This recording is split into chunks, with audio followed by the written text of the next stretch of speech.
Deuteronômio capítulo 30, versículo 15 em diante, Deus diz assim, ó: vês aqui, hoje te tenho proposto a vida e o bem, e a morte e o mal. Porquanto te ordeno hoje que ames ao Senhor teu Deus, que andes nos seus caminhos e que guardes os seus mandamentos e os seus estatutos e os seus juízos, para que vivas e te multipliques. E o Senhor teu Deus te abençoe na terra a qual entras a possuir. Porém, se o teu coração se desviar, e não quiseres dar ouvidos, e fores seduzido para te inclinares a outros deuses, e os servires, então eu vos declaro hoje que, certamente, o quê? Perecereis. Certamente perecereis. Não prolongareis os dias na terra a que vais, passando o Jordão, para que entrando nela a possuas. Os céus e a terra tomo hoje por testemunha contra vós, de que te tenho proposto a vida e a morte, a bênção e a maldição.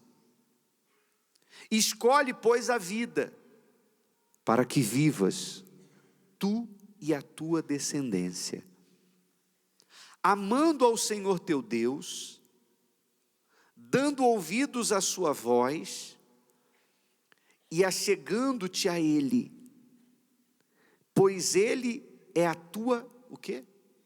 Vida, e o prolongamento dos teus dias, para que fiques na terra que o Senhor jurou a teus pais, a Abraão, a Isaque e a Jacó, que lhes havia de dar. Então, isso foi dito por Deus para o povo de Israel, ainda no deserto. O povo estava entre o Egito e a terra prometida. E Deus usou a boca de Moisés para dizer isso, que ele estava propondo. Veja que no começo da passagem ele diz, vês aqui, hoje te tenho proposto a vida e o bem, a morte e o mal. Ou seja, duas coisas. Te tenho proposto. Deus não impõe, Deus propõe. Deus é tão justo, que mesmo tendo o poder de impor, Ele deu ao ser humano o direito de escolher entre o bem e o mal, entre a vida e a morte, entre a obediência e a desobediência. Você sabe que ninguém consegue imitar a obra de Deus. Você vê que os seres humanos criam computadores de, grande capacidade, mas esses computadores precisam ser programados para que façam o que eles querem. Não é assim? O seu computador, você que tem computador, não é igual ao meu. Não é igual ao da pessoa que está do seu lado. Por quê? Porque você coloca nele os programas que você precisa. Ele faz o que você quer, você programa ele. Um dos grandes objetivos da tecnologia é criar inteligência artificial, de maneira que o computador possa escolher, decidir, etc. Então, eles caminham para isso, mas nunca conseguirão ser como o ser humano. O ser humano, ele tem o poder, por isso que ele é semelhante, quando diz a Bíblia que nós fomos feitos à imagem e semelhança de Deus, e quando a Bíblia diz também que fomos feitos um pouco menores, Davi disse, porque fomos feitos um pouco menores do que Deus. Não é que a gente está perto dele, não. É que nós somos a criação que mais se aproxima de Deus pela capacidade de raciocinar. A coisa mais forte que tem em você não é a condição física, não são os músculos, não é a beleza. A coisa mais forte que existe em você é a capacidade de pensar. Quando nós raciocinamos, nós somos levados a fazermos escolhas. E essas escolhas, Deus não interfere, porque Ele é justiça. Se você decidir fazer o que é vil, o que é ímpio, o que é injusto, Deus vai permitir. Lembra daquela parábola dos 2 filhos, do filho pródigo? Que um dos filhos chegou para o pai e disse: pai, me dá a parte que me cabe dos bens que eu tenho direito, porque eu não quero mais ficar aqui, eu quero ir embora, eu quero ir para o mundo. O pai vai e entrega a parte da herança para ele e o filho vai embora. Depois quebra a cara, perde tudo, se destrói e volta para pedir perdão. Aquilo ali, aquela parábola que Jesus contou, mostra exatamente essa forma justa de se relacionar com o ser humano que Deus tem. Deus te deu livre-arbítrio. Você pode escolher o que você quiser. E isso é intocável. Isso é intocável. Nem Deus toca e nem o diabo pode tocar. O livre-arbítrio é algo sagrado aos olhos de Deus. Se você decidir fazer a coisa errada, nem Deus vai poder te impedir. Mas também, se você decidir fazer a coisa certa, nem o diabo vai poder interferir. Por isso que não tem essa coisa da pessoa dizer assim: eu não mudo de vida porque o mal que está atuando na minha vida é muito forte. Pode ser o próprio Satanás em pessoa. Ele não pode interferir nas suas decisões. Por isso que conversão, e essa passagem que lemos agora de Deuteronômio deixa isso bem claro, conversão diz respeito à decisão. Só existem 2 caminhos: obedecer a Deus ou desobedecer a Deus. Na obediência, disso depende, veja que a Bíblia aqui diz que disso dependerá a sua vida. Você vai depender disso, nós não dependemos de mais nada, nós dependemos disso. Aqui fala de Deus te abençoar, aqui fala de Deus prolongar os seus dias na terra. Você sabe que a desobediência a Deus, inclusive, ela encurta a vida do ser humano. Normalmente, as pessoas indisciplinadas vivem pouco. Sabe aquelas pessoas que não gostam de regras? Porque o mundo é assim: eu faço as minhas próprias regras. Em outras palavras, quando a pessoa diz isso, ela está dizendo no mundo espiritual o seguinte: eu sou o meu próprio Deus. Eu faço as minhas próprias regras.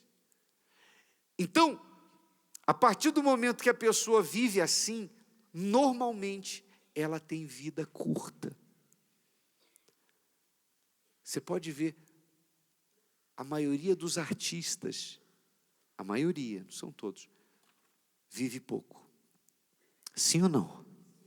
Justamente porque eles são levados, são seduzidos pela fama, e eles têm uma impressão de que eu posso tudo. É como se a vida dissesse para eles: você pode, você é o rei, você manda, você faz. Então eles fazem o que dá na telha, daqui a pouco morre com overdose. Tem uma vida encurtada por causa da indisciplina, por causa das noitadas, trocam o dia pela noite, as orgias, a boemia, enfim, vivem pouco. A palavra de Deus, ela é o segredo para você ter uma vida longa e com paz, com vida, claro, com lutas, com problemas, mas tendo vida, tendo paz, tendo vitórias, no presente e no porvir, a vida é eterna. Mas para você obedecer essa palavra, você vai ter que contrariar muita gente, inclusive o seu próprio eu, o seu coração e a sua carne, porque ela vai gritar, ela não vai aceitar. A carne não gosta de disciplina. A carne gosta daquilo que é proibido. Tem um ditado que diz assim: goiaba roubada é mais gostosa. As pessoas, né? A música do Roberto diz assim: porque tudo que eu gosto é imoral, é ilegal ou engorda. Ou seja, tudo que eu quero fazer, no fundo, é ilegal, é imoral, ou faz mal, em outras palavras. Porque tudo que eu gosto é ilegal, é imoral, engorda. Na verdade, é a carne. Mas você tem que decidir. Se você obedecer a palavra, e obedecer a palavra, claro, você tem que ler a Bíblia, mas você quer que eu resuma isso aqui numa palavra? Ou duas? Eu vou usar 2 palavras para resumir. Aliás, 3. Não vou passar de 3 não, calma. Eu vou resumir a Bíblia em 3 palavras. Justiça, renúncia e dar. Justiça, renúncia e dar. 3 coisas que é difícil, são difíceis de praticar, a menos que você esteja decidido a andar com Deus. Tudo que você fizer e que for injusto para com o seu semelhante e para com Deus é pecado. Não faça para o seu próximo o que você não quer que faça para si. Bispo, se eu trair minha mulher é pecado? Responda para você: você quer ser traído por ela? Deitar com a mulher do meu próximo é errado? Você quer que alguém deite com a sua? Não, então não faça com o seu próximo o que você não quer para si. Roubar é errado? Você gosta de ser roubado? Então não roube. Mentir é errado? Você gosta que te enganem, que mintam para você? Não, então não minta. Por aí afora, por aí, continua. Aí você abre um leque. Tudo o que você não quer que façam para você, não faça para o seu semelhante. Tudo o que você quer para si, faça para o próximo. Isso é andar em justiça. Renúncia é você abrir sua mão das suas vontades para agradar a Deus. E dar é algo que é nobre, porque a maioria das pessoas foca primeiro no receber. As pessoas estão sempre querendo, quando tem alguma proposta, ela quer saber: quanto é que eu levo nisso? Não é assim? Por isso que as pessoas, na hora de tomarem decisões em benefício próprio, elas não se importam se isso vai prejudicar os outros. Normalmente, a pessoa que quer se dar bem de forma injusta, você vai ver que o prazer dela provoca dor em muitas outras pessoas. Para uma sentir prazer, para uma se dar bem, várias se dão mal. Normalmente é assim no pecado. Não sei se você já teve experiência de viver em família o caso de um parente adulterar.